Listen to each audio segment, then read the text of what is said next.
Bugungi videoda sizlar bilan 2025 Chevrolet Uplander modeli haqida batafsil gaplashamiz va ushbu avtomobil oilaviy minivan segmentida nimalarni taklif qilayotganini ko'rib chiqamiz. Chevrolet Uplander zamonaviy dizayn, keng salon va kundalik foydalanish uchun qulay texnologiyalarni birlashtirgan model sifatida qaytmoqda.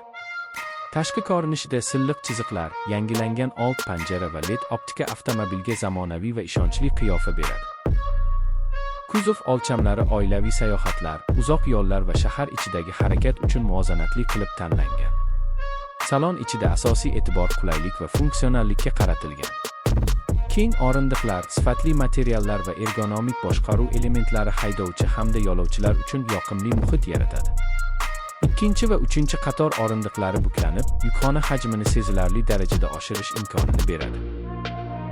Multimedia tizimi katta sensorli ekran, smartfonlar bilan moslik va ovozli boshqaruv funksiyalarini qo'llab-quvvatlaydi. Bu esa safar davomida qulaylikni yanada oshiradi.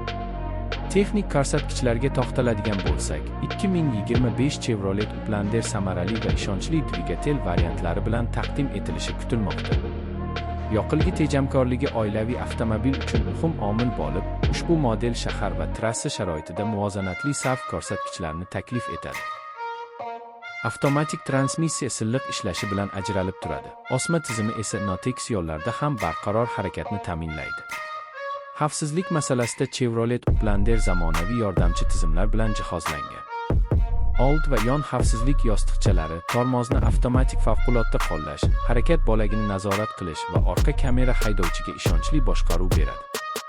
Bu funksiyalar oilaviy avtomobil uchun muhim bo'lib, kundalik hayotda xotirjamlikni ta'minlaydi. Ushbu model, shuningdek, qulay saqlash joylari, sovitiladigan bo'limlar va ko'p sonli usportlari bilan oilaviy ehtiyojlarga moslashtirilgan. Uzoq safarlarda bolalar va